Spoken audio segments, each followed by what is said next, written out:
Boa noite a todos, meu nome é Renato Nicolau, médium do lar Irmã Zarabatana, e com muita satisfação venho na noite de hoje apresentar mais um tema interessante para todos nós, para aprendermos um pouco mais da doutrina espírita, aprendermos um pouco mais dos ensinamentos tão importantes aqui para a nossa doutrina e para a nossa casa. Então, antes de começarmos, vamos elevar o pensamento a Deus, vamos nos harmonizar, deixar os problemas lá fora, as nossas preocupações, as nossas ansiedades, para que tenhamos uma noite de muita paz, de muita sabedoria e que realmente seja proveitosa essa aula de hoje. E, como eu disse, não vai estar aparecendo o meu rosto nessa apresentação por problemas aqui no meu computador, mas estou de corpo e alma nessa noite de hoje. Então, cada um faça sua prece silenciosa para nos harmonizarmos e aproveitarmos ao máximo a noite de hoje.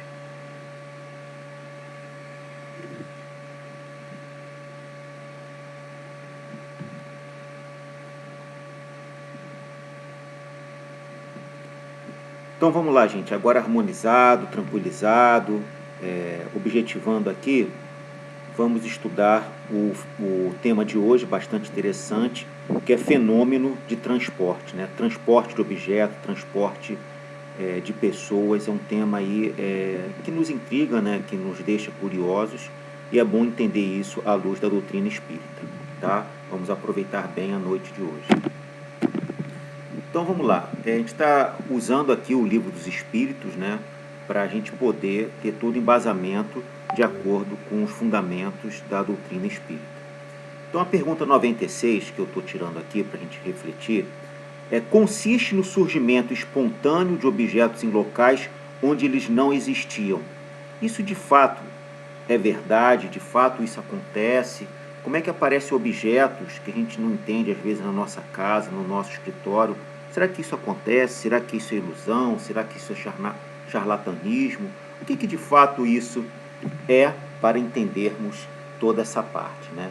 Então vamos explicar isso bem detalhadamente para a gente poder conseguir entender, não só para a nossa convicção, mas também se alguém perguntar num ciclo social, num ciclo de trabalho, num ciclo comunitário, familiar, a gente conseguir dar as explicações bem embasados e bem organizadamente, tá? Então, quais são as principais características, né, que a gente tem que tentar entender? A primeira delas é a intenção benévola, né? A gente tem aí toda uma circunstância que isso pode acontecer, e numa situação que a gente está em desespero, a gente está aí num momento delicado da nossa vida, né? Nem tudo são flores nas nossas vidas, né? Também a gente passa por momentos complicados, aqui é um mundo de provas e expiações, né? Mas um dia vai se tornar, e já está se tornando, um mundo de regeneração, como está aí na figura, né? Aparecia um objeto na mão de uma pessoa, né? Isso realmente acontece, isso pode acontecer, e o porquê desse acontecimento, né? Também objetos graciosos, né? Flores, medalhões, dentre muitos outros objetos que nos são caros. Isso pode acontecer na nossa vida, isso realmente acontece, é ilusão, é sonho. O que é isso, né? Para a gente poder, de fato, entender um pouco mais desse tema, né? Isso aí, muitas pessoas ficam intrigadas, e a gente vai começar a estudar isso na noite de hoje. Tá? Também maneiras delicadas, né? Como a gente estivesse recebendo um passe, recebendo um fluido espiritual, sem ter de fato um médium fisicamente nos dando um passe, nos dando uma orientação. Isso também pode acontecer, isso acontece, é frequente. Qual é a causa, né? Só para entender um pouco quais são as circunstâncias, né? E também a gente tem que tentar entender que é um fenômeno de fácil imitação. Tem que tomar muito cuidado se isso acontecer, para a gente não ser lubridiado, a gente não ser enganado quanto a essas questões, né? Então tem que tomar muito cuidado para não ser enganado, né? Principalmente nas nossas fraquezas. E por que é um fenômeno de fácil imitação, de acordo aí com o Livro dos Espíritos, né? Pegando aí a pergunta 97, né?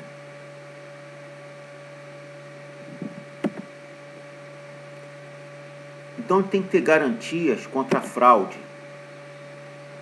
Por quê? Existem muitas pessoas de mau caráter, que não têm uma intenção absolutamente de caridade, de confiabilidade, né? Também, às vezes, as pessoas aproveitam as circunstâncias, principalmente nos momentos de fraquezas, e a falta de conhecimento, o conhecimento limitado do Espiritismo. Então, a pessoa fica ali deslumbrada por algo que acontece e não tem o discernimento para ver se é uma fraude ou não dos acontecimentos que podem ocorrer com você ou com uma outra pessoa que lhe é cara ou uma pessoa que lhe pergunte, tá? Então, quais são os espíritos que se utilizam desses fenômenos, né? Porque isso é um fenômeno espiritual, não é um fenômeno material. Então, tem que tentar entender qual é o embasamento para a gente poder entender um pouco mais dessa parte, né? Então, os espíritos que normalmente cometem essas fraudes são inferiores, né? Porque realmente fraudar algo é algo muito ruim, não é uma característica de um espírito bom, de um espírito evoluído.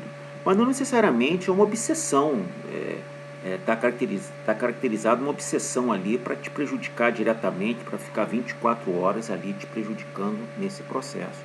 Então toma cuidado um pouco quando ocorre algum fenômeno, pode ser algo pontual e não uma obsessão propriamente dita, tá? Com características até aí culminando por uma possessão. Então primeiro tem que tentar entender qual é a intenção. O fenômeno de transporte ele é mais suave, mais tranquilo que os outros tipos de fenômenos, onde jogam os objetos nas pessoas, fazem a casa pegar fogo, etc. Então a gente vê, principalmente no início, né, do espiritismo, que isso pode realmente acontecer, só que é algo mais simples, né, não é algo tão drástico como ocorrem alguns fenômenos espirituais mais, entre aspas, pesados, né? Não há intenção de mostrar sua capacidade, por isso trazem flores, joias. Então é algo mais inocente, algo mais suave, né? E não algo drástico realmente para ter um problema sério nessa questão aí de explicação desse fenômeno espiritual, tá? Então muitas vezes é um espírito ali brincalhão, um espírito um pouco inocente, querendo chamar a atenção, e não necessariamente um espírito mau, querendo fazer uma obsessão, uma intenção forte de te prejudicar diretamente, tá? Então, segundo Erasto, né, vamos tentar entender um pouco mais à luz da doutrina espírita. Que tipo de médium é essencial para esse tipo de manifestação, né? Então, já que é algo espiritual mediúnico, tem que ter um médium para fazer essa comunicação, né, esse intermédio entre o plano espiritual e o plano carnal. Então, primeiro, tem que ser um tipo de médium sensitivo, né? É um médium, é uma característica espiritual do médium que ele tem que ter essa sensibilidade para fazer esse tipo de trabalho mediúnico, né? E o que é, de fato, um médium sensitivo, né? Para a gente tentar entender um pouco essa característica. São pessoas que têm a sensibilidade exacerbada, percepção de longe da presença dos espíritos. É aquela pessoa que começa a sentir uma certa dor de cabeça, começa a sentir uma aproximação, um calafrio. Então são pessoas que têm essa característica mediúnica de uma sensibilidade mais aflorada. Realmente, às vezes a gente conversa com certos médiuns, né, que às vezes, não estou passando bem, eu acho que está acontecendo isso. São tipos de mediunidade mais sensitivas, como tem médiuns psicografia, vidência, né, e é um tipo de médium, uma característica espiritual de um médium com esse tipo de característica especial, né? São dotados de mais alto grau de faculdades medianímicas, de expansão e penetrabilidade, né? Então é outra característica de expansão, eles conseguem se expandir, né, para diversos locais e ambientes, tendo essa questão de penetrabilidade bem característica na sua composição. Tem sistema nervoso facilmente excitável, né? Como eu estava falando. rapidamente tem uma questão orgânica ou vibracional que faz ele perceber e sentir essa característica que a maioria de nós, independente se são médios ou desenvolvidos ou não tem isso tão claramente, né? Projetam profusamente seu fluido animalizado, que obrigatoriamente deve impregnar o espírito que age. Então, ele tem toda essa dimensão, toda essa característica bastante interessante para fazer esse trabalho. Então, vamos continuar explicando, né, que não é um tema tão fácil aqui de entendimento, né, para todos nós, né? Por isso que a gente está aqui estudando. E aqui é uma pincelada para quem quiser se aprofundar um pouco mais, ler o livro dos Espíritos, ler um pouco mais e refletir. Também tem tantos vídeos no YouTube tratando desse tema.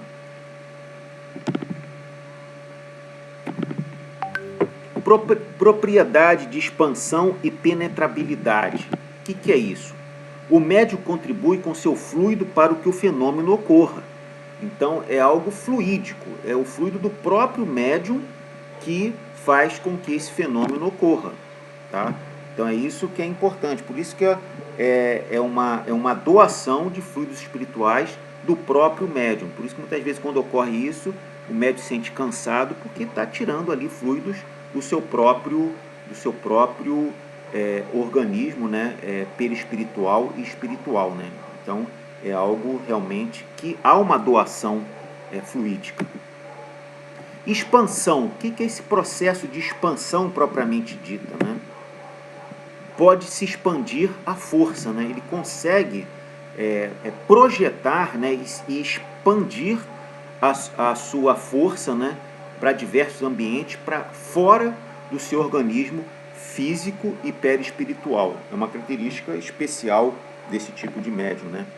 Então a penetrabilidade, está vendo aí um corredor, né, hermeticamente fechado, ele tem esse poder de penetração através de um ambiente para outro, entrando este hermeticamente fechado. Então ele consegue vulgarmente atravessar paredes, atravessar portas, janelas.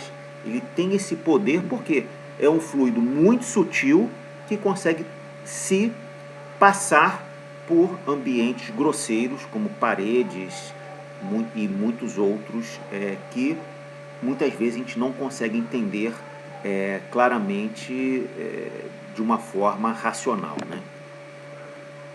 Lembrando, né, o perispírito é a chave para a compreensão dos fenômenos mediúnicos. Quem não consegue entender o espírito e perispírito não consegue entender o espiritismo. Por isso que é tão importante entender as características do perispírito. Vamos entender um pouco mais do fluido cósmico universal, né? Então, o fenômeno de efeito físico, ele tem o fluido do próprio médium, mas o fluido do espírito. Por isso que é um processo mediúnico. Então, uma combinação com a quantidade certa, no momento certo, para o quê? Para fazer esse processo.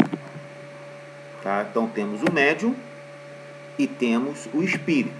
E com essa combinação perfeita, tendo pensamento, vontade e os fluidos, é que consegue fazer o fenômeno de efeito físico. Tá? Então, não basta apenas o pensamento, não basta apenas a vontade, não basta apenas o fluido cósmico de médiuns e espíritos. Tem que ter tudo sintonizado no momento certo, na hora certa, na quantidade certa, para que isso de fato ocorra e tenha eficiência esse trabalho. Efeitos físicos, né? Você vê aqui, abertura e fechamento de portas. Isso pode ocorrer? Ocorria talvez mais no passado, né? Mas é bom tentar entender um pouco isso, porque pode acontecer na sua casa, pode acontecer no seu escritório, e alguém te perguntar e você entender isso à luz da doutrina espírita. Então, o grau de complexidade, né, desses fenômenos, né, tem a tangibilidade e tem a parte do transporte que a gente vai estar explicando aqui nos próximos slides na noite de hoje. Fenômenos simples de tangibilidade. Temos ruídos, temos levitações, temos deslocamentos. Então são algo simples, né, que podem ocorrer por uma questão, como a gente falou, vontade, pensamento, vibração e o uso dos fluidos, tanto do médium quanto do espírito. E isso pode ocorrer de uma forma mais simples, de uma forma mais tangível. Então, são utilizados fluidos de vários médiums aptos. Muitas vezes um médium só não consegue fazer esse fenômeno. Muitas vezes tem que combinar fluidos de vários médiums para ter o quê? A quantidade necessária para viabilizar esse processo mediúnico. Então, esses são os fenômenos mais comuns, né? Ruídos, levitações, né? Como a gente falou, deslocamentos, dentre muitos outros, né? Também temos fenômenos complexos, né, de transporte. Aí sim, aqui é algo bem mais difícil e bem mais especial. Existem circunstâncias especiais, utilizando o fluido de um só médium, melhor condicionado e operam com um único espírito, já que tem que ter um alto poder de concentração, um alto poder de concentração para direcionar esse fluido mediúnico. São algo bastante raros, tá? Mas isso pode acontecer e a gente tem que entender o porquê e como isso acontece, tá? Então, além de ser raros, são penosos para os espíritos, somando a isso a dificuldade do próprio médium, né? Que tem que ter muita concentração, muita doação de fluidos, muito estudo, muita concentração. Então é algo que muitas vezes, quando isso ocorre, os médiuns praticamente se esgotam fisicamente e mentalmente. Por quê? Porque há muita doação de fluido cósmico feito pelo próprio médium, né? Porque existe a parte espiritual, mas existe a contrapartida do fluido do próprio médium, né? Exigem uma combinação muito especial para isolar e tornar invisíveis o objeto, ou objetos destinados ao transporte. Então tem que tornar o objeto invisível para que ocorra esse transporte. Então há muita carga de energia para poder fazer esse trabalho de uma forma bastante eficiente, eficaz e com sucesso, né? Por isso que é extremamente raro. E não é todo médium que consegue fazer isso e não é toda hora. Então tem que tomar certos cuidados, né? Esses fenômenos se tornam duplamente difíceis em público, onde quase sempre se encontram os elementos energicamente refratários, que paralisam os esforços dos espíritos e com mais forte razão a ação dos médiuns, né? Então não se deve fazer isso no centro espírita a toda hora, só quando realmente é autorizado, quando realmente é muito necessário.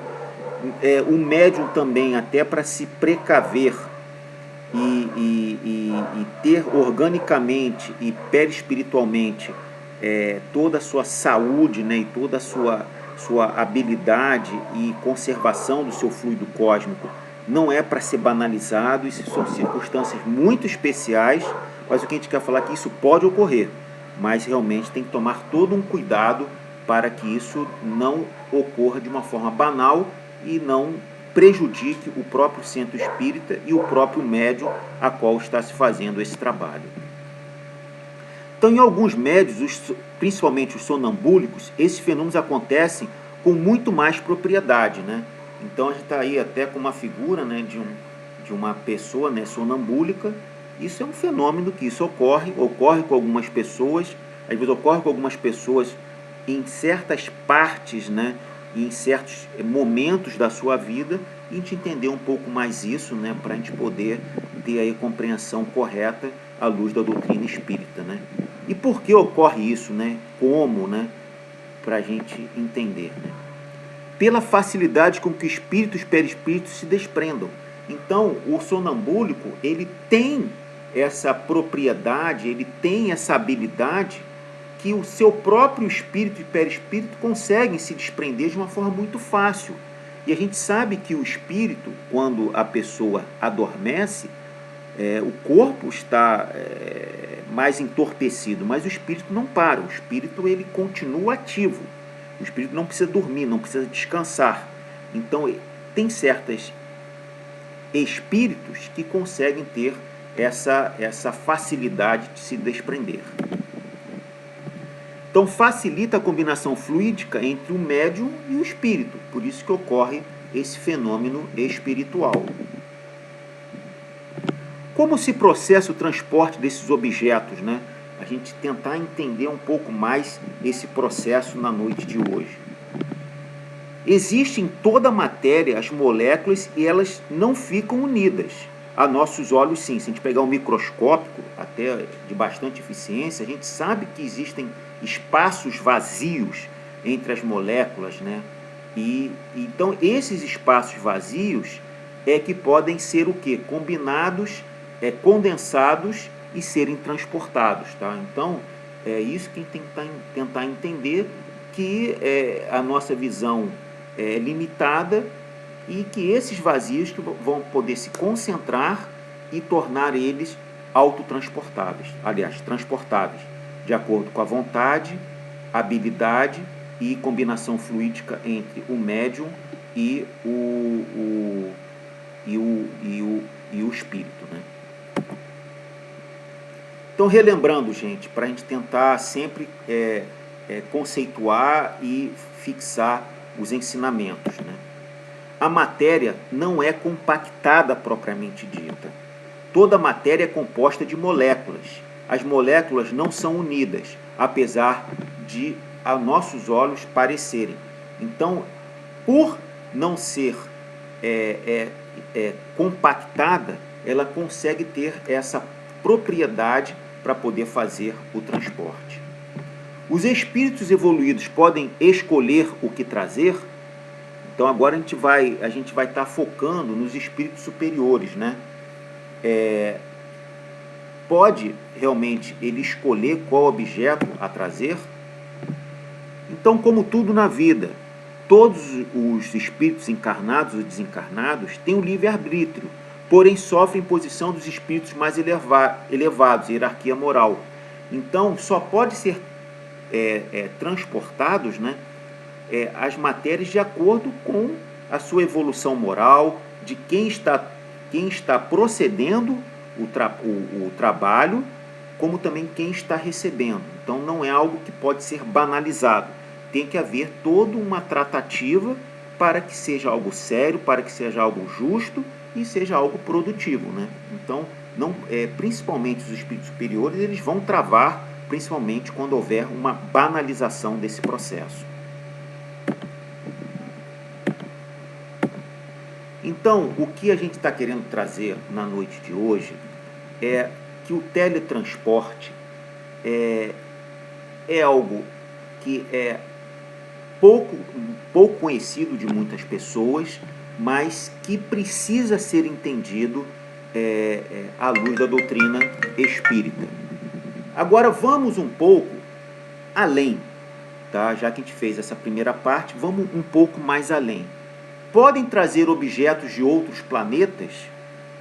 Pode trazer algo de Marte, de Júpiter, até de outras galáxias, ou é somente objetos aqui do nosso orbe terrestre? Não.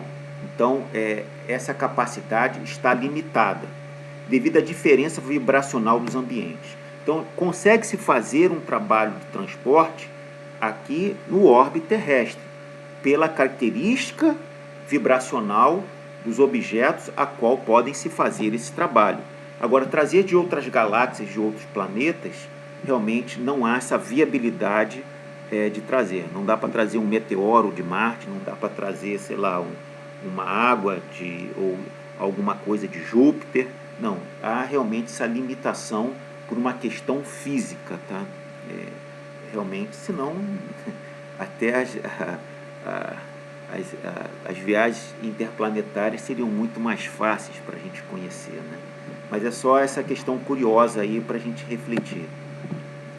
Poderias fazer com que os objetos trazidos nos desaparecerem da vista e levá-los novamente? Então pode haver esse efeito bumerangue, né? De levar e trazer ao longo desse processo mediúnico. Assim como os trouxe aqui, posso levá-los à minha vontade. Então eu posso aparecer esse objeto por 1 segundo, 10 segundos, 1 mês, posso deixar ele lá, posso trazer ele de volta, posso retrazer ele. Então vai depender aí da capacidade, da vontade, da vibração, da combinação dos fluidos entre médium e o plano espiritual, tá? Então pode haver todo esse trabalho de transporte indo e voltando e com uma temporalidade limitada ou não. Será que o espírito usa as mãos para transportar os objetos? Então é uma questão física, né? Através da mão, como é que é feito esse transporte, né? Então não é propriamente dito pela mão, né? Física, ou a mão, entre aspas, perispiritual. Trazes com a mesma facilidade um objeto de peso considerável de 50 quilos, por exemplo. Então, você trazer uma flor que pesa alguns gramas, ou um saco de cimento, né, de 50 quilos, é a mesma facilidade, seria o mesmo esforço, seria a mesma forma de se fazer. Então, para o espírito, o peso propriamente dito, que a gente conhece, né, aqui no orbe terrestre, não é nada para nós, os espíritos, né? Trazemos flores porque agrada mais do que trazer um saco de cimento para quem quiser, né? Então é uma questão muito mais do que deve se entregar do que uma limitação de peso, de volume, dentre muitas outras possíveis limitações que possam trazer nesse processo. Numa sala totalmente fechada, os espíritos teriam condições de introduzir nela um vaso com flores? Então a gente tem um cofre que está lá com segredo, fechado, com correntes, com segredos, com 1001 combinações. Pode aparecer um vaso dentro desse cofre ou não? Sim, pode aparecer sim. O vaso atravessa para a sala fechada. Mas como isso de fato acontece, né? Como é que é feito esse trabalho? Como é que a matéria atravessa a matéria? Tá? Então é isso que a gente tem que tentar entender isso. Como é que é feito esse passo a passo, né? Então a gente vai entender um pouco mais esse processo espiritual. O médium e o espírito, né? Primeiro tem que ter essa conexão de fluidos do médium com o espírito, já que o processo espiritual. O fluido do médium, né, que é material, mas o fluido do espírito, que é espiritual, combinam-se entre si e o espírito envolve o vaso nessa névoa que dá essa combinação dos fluidos cósmicos, numa fumaça fluidicamente combinado, e o objeto aparentemente some para os nossos olhos carnais. Qual seria o quarto passo? O vaso é matéria, a flor é matéria. A junção dos dois fluidos tem a propriedade de desmaterializar os objetos que são a matéria. Tá? Então, ele consegue desmaterializar e depois rematerializar dentro dessa sala, dentro desse cofre, do que for realmente necessário. Importante, não há desagregação molecular. Isso só ocorre quando o vaso quebra, quando quebra a cadeia molecular. Ocorre uma descondensação. Então, é isso, não se mudam as propriedades, apenas se faz essa condensação e descondensação nesse processo de transporte de objetos. Tá? Sexto, os espíritos recompõem essa matéria dispersa no espaço. Eles têm o conhecimento de como aglutinar e desaglutinar essa matéria. É como um químico dentro de um laboratório. O vaso atravessa para a sala fechada. A ciência nos fala que a matéria não ocupa o mesmo lugar de uma outra matéria, né? Dois corpos não ocupam o mesmo local ao mesmo tempo, na mesma condição. O objeto agora fluídico passa através dos espaços entre as moléculas da matéria, da porta, da parede, do cofre, do que for. Ele consegue passar por aqueles vazios.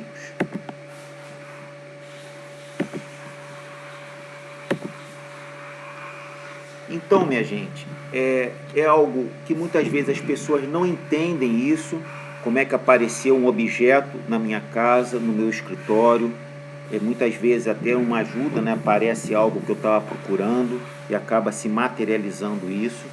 Então, a gente que é espírita, a gente que é conhecedor ou simpatizante da doutrina espírita, tem que entender um pouco mais esses conhecimentos. E isso são meia hora apenas de palestra. Então, é apenas para trazer à tona o conhecimento básico para você, tendo interesse, você pode passar por o e-mail do Lar Irmã Zarabatana, as suas dúvidas, que a gente vai ter o maior prazer em responder, né? Que não dá para fazer tudo ao mesmo tempo, né? Então, a gente vai ter todo um tempo aí para vocês estudarem, refletirem e entrar em contato com a gente para a gente poder fazer o melhor trabalho para todos vocês. E principalmente, leia um pouco mais o Livro dos Espíritos, leia um pouco mais a codificação, para entender um pouco mais não só esse tema, como os demais temas da doutrina espírita, que a nossa casa, o LIS, faz com tanto carinho, com tanta dedicação para todos nós. Espero que tenham gostado, espero que realmente tenha contribuído aí para vocês, e tanto eu, Renato, quanto os demais colegas, Felipe, Marina e Rose, estamos à disposição de vocês para esse tema, como demais temas, contribuir para a nossa evolução moral e espiritual. Um grande abraço a todos, uma boa noite, e aproveite agora, para quem não foi no LIS, ou quem está assistindo depois, aí aproveitar um bom passe